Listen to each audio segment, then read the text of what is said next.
She had imagined 1,000 versions of his reaction. But not this one. Not the silence. Not the eyes that didn't move. Not the husband who looked at the ultrasound like it was the beginning of a goodbye. Anna stood by the kitchen counter, fingers trembling, holding out the small black and white print like it was a ticket to a future she thought they both wanted. For a second, she thought Daniel hadn't understood. His eyes scanned the image slowly, methodically, as if searching for something he didn't want to find. She waited for a smile, for laughter, for a hand over his mouth, overwhelmed by joy. But all he did was set the image down on the table, carefully like something fragile he didn't want to touch again. "I found out last week," Anna said, her voice quieter than she expected. "I waited for the first scan before telling you. I wanted it to feel real." Daniel said nothing. He just pulled out a chair and sat down, elbows on his knees, hands folded like he was about to pray. But there was no devotion in his posture, only stillness. Anna forced a smile. "I know it's a surprise, but it's good, right? We've talked about this, about starting a family." He nodded, almost imperceptibly. "We talked about a lot of things." His tone wasn't harsh. That's what made it worse. It wasn't anger, it was detachment. A slow, quiet retreat that had probably started long before that moment. She just hadn't noticed. She moved closer, laying the photo on the table between them. "This is us, Daniel. This is part of us." He looked at it again. And then he said something she would replay for weeks afterward. "I don't think I can do this." Anna froze. "Do what?" He looked up at her then. Really looked. And what she saw in his eyes wasn't fear. It was something far more dangerous. Certainty. "I've been thinking about this for a while," he continued. "About us. About what I've been pretending to want." The room felt smaller, the walls closer. Anna tried to swallow, but the lump in her throat refused to move. "You're saying this now?" she whispered. "Now that I'm pregnant?" He shook his head. "I'm not leaving because of the pregnancy. I'm leaving because I can't lie to you anymore." "But you could before," she snapped. "You could lie when I talked about baby names, when I showed you pictures of cribs, when I told you I wanted this future with you." Daniel rubbed his temples. "I didn't know how to say it, and I thought maybe if I stayed long enough, I'd feel it too. But I don't." Her voice cracked. "You don't feel what?" "The life you want. The life I promised. The version of me you think is real." Anna stepped back as if the words had hit her physically. She reached for the edge of the table to steady herself. "This doesn't make sense," she said. "You're not like this. You don't just walk away." Daniel stood slowly. "Maybe you never really knew me." The sentence sliced through everything. Through the dinners they shared, the trips they took, the nights she fell asleep on his chest believing she was safe. She wasn't just losing a husband. She was losing the version of him she had built, in her mind, piece by piece, memory by memory. He started gathering a few clothes from the closet that night, quietly, respectfully, as if courtesy could soften the abandonment. Anna sat on the edge of the bed, staring at the wall. Her hand moved instinctively to her stomach. She couldn't feel anything yet. No kicks, no flutters. Just the knowledge that someone was there, someone who hadn't asked to be part of this. Her thoughts spiraled. How do you explain this to your parents? To your friends? How do you carry a child and a broken marriage in the same body? At 3:27 a.m. she got up, unable to sleep. The house was still. His suitcase was by the door. The photo was still on the kitchen table. She picked it up, stared at it. Not just the blurry shape of a life forming, but the emptiness it now represented. Placed the photo on the fridge. A defiant act. A declaration. "This is still happening," she whispered. "With or without you." When morning came, Daniel was gone. No goodbye, just a note. "I'll come back to talk when you're ready." She crumpled it and tossed it in the trash, because she had been ready. He hadn't. No one said the words out loud. Not her mother, not her closest friend, not even her boss, who hesitated awkwardly when Anna asked to cut her hours at work. But she could feel it. The question, floating in the air, behind every tilted head and every polite smile that didn't reach the eyes. What did you do to make him leave? It didn't matter how gently people tried to speak. The silence between their words was louder. It always is. Anna carried that silence with her like an invisible stain, one she had no way to wash out. She walked slower through the grocery store. She avoided eye contact in the elevator. And when people smiled and said, "You look beautiful," it felt less like a compliment and more like a condolence. Daniel had disappeared quickly and completely, as if vanishing was the only thing he'd truly been preparing for. No one saw him around town. No one mentioned his name. Anna didn't know if it was out of loyalty to her or because people simply didn't know what to say. Her mother came over a few days after the separation, brought soup, soft bread, and a look Anna recognized from childhood. Half concern, half disappointment. "I'm not asking to interfere," her mother said, sitting stiffly on the edge of the couch. "But maybe you two could talk. People panic sometimes. Say things they don't mean." Anna looked down at her hands. "He meant it, Mom, but a baby changes everything." "He knew that," she replied. "That's why he left." Her mother didn't argue, but she didn't agree either. She just reached out, rested her hand over Anna's, and said, "You don't have to prove anything, not to anyone." But that was the problem. Anna did feel like she had to prove something. That she wasn't the one who broke it. That she hadn't scared him away. That she wasn't too emotional, too needy, too hopeful, too much. She thought back to their last 6 months together. The nights he worked, late. The moments he flinched when she mentioned family. The way he had started sleeping with his phone under his pillow. At the time, she thought it was stress. A project at the firm. Maybe burnout, but now she wasn't sure. One night, unable to sleep, she opened her laptop. She didn't mean to search for anything specific, but her fingers moved on their own.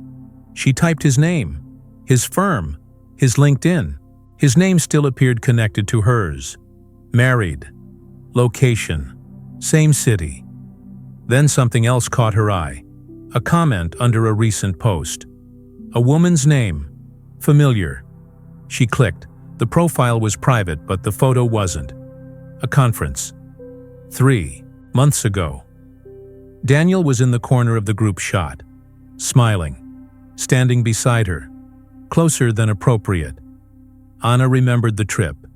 He had called her from the hotel lobby, said he missed her, said he'd be home in 2 days. Her heart thudded, hard and slow. It wasn't proof, it wasn't betrayal, not yet, but it was a crack in the floor that had already started to give. She closed the laptop. She didn't want to fall into suspicion, into spiraling thoughts that ate away at her. She needed something real, something she could control. So, she got up, changed into her sneakers, and walked to the pharmacy. She bought a pack of prenatal vitamins and a small bottle of cocoa butter. The clerk asked, "How far along?" with a cheerful tone that felt like acid. 12 weeks, Anna replied. "Congrats," the woman said. "Your first?" Anna nodded. She didn't say anything else. At home, she ran a warm bath, lit a candle, and stared at the ceiling for a long time before lowering herself into the water. The silence felt different here. Less hostile. More like waiting. She placed her hands over her stomach and whispered, "I don't know what you'll think of me someday, but I want you to know I stayed. Even when he didn't. I stayed." It was the first time she spoke to the child directly. It wouldn't be the last.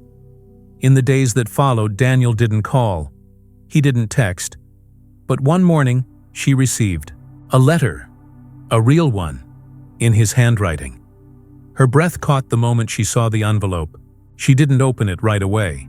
She placed it on the kitchen table, stared at it while making coffee, folding laundry, doing everything except acknowledging how badly she wanted to rip it open. When she finally did, the words inside weren't cold. That's what startled her most. "Anna, I know I owe you more than words. But this is all I have the courage to offer right now. I didn't leave because of the pregnancy. I left because there are things about me that you don't know. Things I've tried to bury. I didn't want you or the baby caught in the fallout of who I really am. I'm not asking for forgiveness, just for space. And someday, when it's safe to talk, I'll tell you everything. I promise." Daniel, it was the most human he had sounded in months. And yet, it only deepened the mystery. What didn't she know? What was worse than abandonment? The words rang in her mind for hours. The fallout of who I really am. She wanted to scream, to demand answers.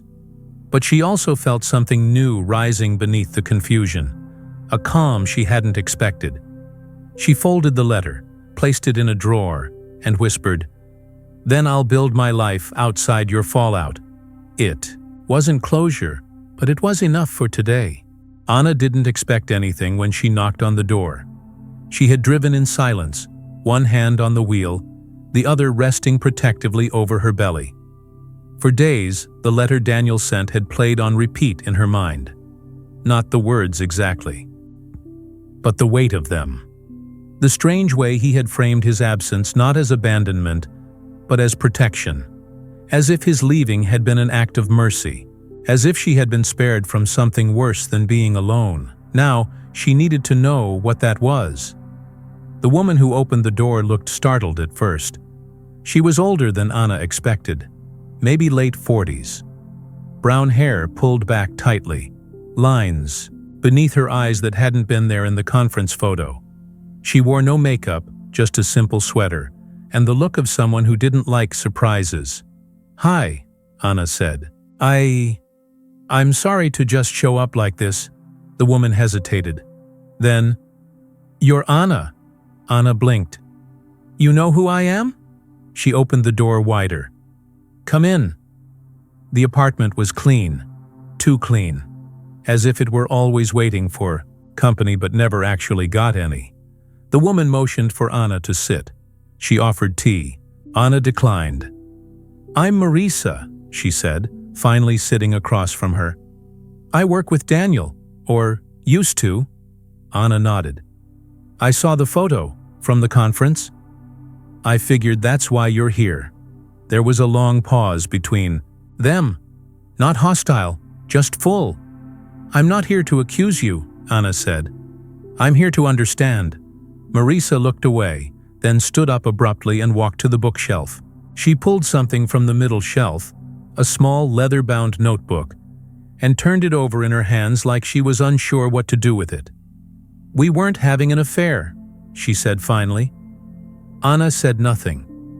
"I know how it looked, and I won't pretend Daniel was innocent in everything, but whatever was happening, it wasn't about romance, it was about survival." Anna leaned forward slightly. "What does that mean?" Marisa hesitated. Then she sat again. "Daniel started coming to me after hours, not to talk about work, just to be. He was unraveling, Anna, and no one noticed, except me." "Unraveling how?" Marisa drew a breath. "Daniel has depression. Not the kind you see in commercials. The kind that whispers to you at 3 a.m. that nothing will ever change. That the people who love you will regret it. That you're a weight in the lives of everyone you touch." Anna's throat tightened. "I knew he struggled sometimes," she said. "But he never talked about it." "Most men don't," Marisa replied. "Especially not the ones who think they're supposed to be the strong one. The provider. The safe place. Daniel came to me because I didn't expect anything from him. I wasn't his wife. I wasn't carrying his child." Anna flinched at that. The words were sharp, but not cruel. "Just true. He told me," Marisa said. "About the pregnancy. About leaving." About how terrified he was that he'd ruin that child's life the way he feels his father ruined his. Anna blinked. His father? He never told you? She shook her head. He barely spoke about his family. Marisa nodded slowly. There was abuse. Emotional mostly, manipulation, gaslighting, and it lasted for years. He never had an example of what love looked like when it stayed. He thought the best gift he could give was getting out of the way. Anna covered her mouth with her hand, stunned. He didn't leave because of you, Marisa said softly. He left because he thought you and the baby would be safer without him. A long silence followed. I should have known, Anna whispered. I should have seen it. No, Marisa said firmly. You couldn't have. He was good at hiding it. That's how people like him survive for so long. They smile when they're bleeding. They kiss you goodnight when they're crumbling inside. Tears filled Anna's eyes. Not the kind that come with betrayal, but the kind that arrive when truth rewrites everything you thought you knew. I hated him, she whispered. I thought he ran because he was selfish. He didn't run, Marisa replied. He folded. Anna stood slowly. Thank you for telling me. As she walked to the door, Marisa stopped her. Do you want him back? Anna didn't answer right away. She placed her hand on her stomach, felt the faintest movement. Life, still choosing to grow. To stay, I don't know, she said. But now, I don't hate him anymore. When Anna returned home, the house felt different. Not because Daniel had come back, but because she had. She pulled out the ultrasound photo again, traced the curve of the shape she could barely recognize. She thought about all the ways Daniel had tried to protect her. The wrong ways, the broken ways, the only ways he knew. And then she whispered something she never thought she'd say again. I forgive you. It didn't change what he'd done, but it changed her. The next morning, Anna stood in front of the mirror longer than usual. She studied her own eyes, the lines forming around them, the subtle weight that had settled on her face over the last few months. It wasn't sadness anymore. Not exactly. It was something heavier and quieter. Something that no longer asked for validation. She wasn't looking for who she used to be. She was learning to see who she had become. She placed her hand over her belly, gently, instinctively, the way she had done 100 times. But today it wasn't just a gesture. It was a vow. She spent the rest of the morning writing. Not in her phone, not in a message, in a letter, a real one, on paper, ink against the weight of silence. Not because she wanted to send it, but because she needed to hear herself say it. Daniel, I don't hate you. I did for a while. I hated how easily you left. How quiet you made our house feel. How cold it was when I placed our child's first photo on the fridge and you weren't there to see it. But now I understand something I didn't before. You weren't running from me. You were trying to save me, in the only language you were taught. And that language was absence. I forgive you. But that doesn't mean I'm waiting for you. Forgiveness isn't an invitation. It's a release. If you want to be part of this child's life, that door remains half open. Not because I trust you blindly, but because I believe in second chances for people who earn them. But you'll need to walk through it differently. Not for me. For you. She folded the letter, slid it into an envelope, but didn't address it. Not yet. Later that week, Daniel called. The name on the screen sent a cold ripple down her spine. Not fear, not hope, just memory. She let it ring twice before answering. Hi, she said. Silence. Then his voice, small and unfamiliar. I heard. You went to see Marisa. I did, she replied. I wanted the truth. More silence, then, and what did you think? Anna sat down at the table, watching the wind sway the curtain. I think you should have trusted me. I know, he said. I thought leaving was the right thing." "I know," she echoed. "I want to be part of it," he said suddenly. "I don't want to run anymore." Anna's chest tightened. "You don't get to want that unless you're ready to show up. No more halfway love, no disappearing. If you come back, it's with both feet on the ground." "I understand," he said. "I'm not doing this for you," she added. "I'm doing this for the child, and for me." There was a long pause. Then Daniel whispered, "That's more than I deserve." Anna replied, "Maybe, but it's exactly what our child deserves." They didn't talk about logistics, or custody, or timelines. That would come later, if he followed through. That night, Anna didn't cry. Instead, she pulled out a fresh set of baby clothes and began folding them again. Not to distract herself, but because she was rebuilding something. Something no one could take away. A few days later, she received an email from Daniel. Attached was a scanned document, confirmation of therapy sessions he had begun on his own. Weekly, consistent, no explanations, just a message beneath the file. "I'm not asking to come back. I'm asking to become someone worth being in the picture." She didn't reply right away. Instead, she opened the folder where she had stored all the sonograms. She looked at the earliest one, the one she had shown him the night everything collapsed. The image she once thought had destroyed their future. Now it looked different. Not a symbol of a fracture, but of an invitation. One he hadn't been ready to accept. One he was finally trying to answer.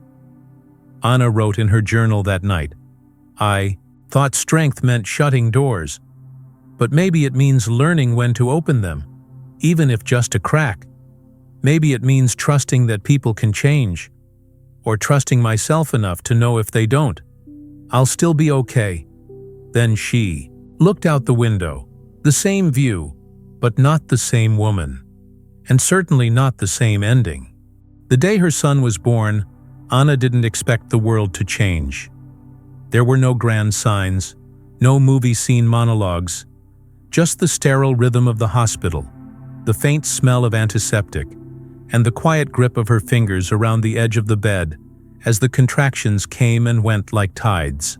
She had imagined this day so many different ways, with Daniel holding her hand, with her mother pacing nervously in the waiting room, with tears, with celebration, with someone whispering, "You're not alone." Instead, there was only her, and yet she didn't feel empty, she felt ready. The nurses moved gently, efficiently.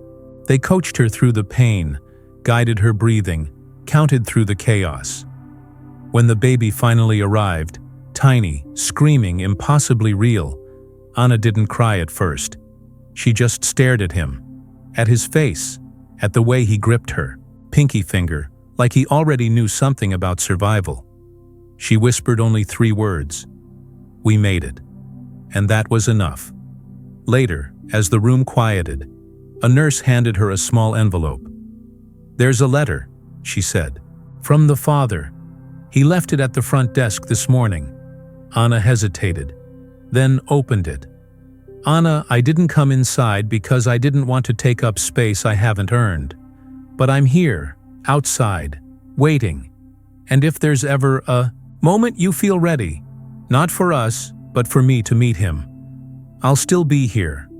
No pressure, no expectation, just presence. Daniel." She folded the letter slowly. He hadn't pushed. He hadn't demanded a seat in her story. He had waited. Later, that night, Anna stood by the hospital window, her son sleeping beside her, the city lit like a quiet constellation below. She thought about the years that brought her here, the broken promises, the questions without answers, the nights she thought she wouldn't survive. And yet, here she was, she whispered. "You were never the ending." She was speaking to the version of herself that used to believe love had to look a certain way. To the woman who thought being left meant she was unworthy. To the girl who used to fold baby clothes next to an empty chair and still call it hope. In the weeks that followed, Anna moved differently. Not fast, not confidently, but deliberately. She found rhythm in the chaos of early motherhood. The feedings, the burp cloths, the 3 a.m. cries. Her world shrank, and yet it expanded. Daniel wrote again. Every few days, short messages, not about regret, about progress. Therapy notes, reflections, no expectations. One afternoon, Anna replied, "You can meet him next week." Briefly, quietly. Daniel didn't respond with joy, just a simple "thank you." When he came, he didn't bring flowers or gifts. He brought himself, quieter, thinner, eyes different. He didn't try to hold the baby. He just sat nearby and asked how Anna was sleeping, how the baby fed, what his favorite lullaby had become. He didn't look like a man who had come back for what he lost. He looked like someone learning how to be present with what he almost ruined.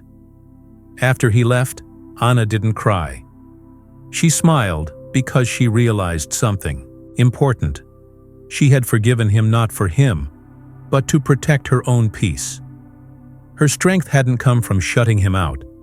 It had come from knowing when and how to let someone back in without handing them the keys. That night, she held her son close and whispered, "I hope you learn that love isn't measured by who stays, but by who grows."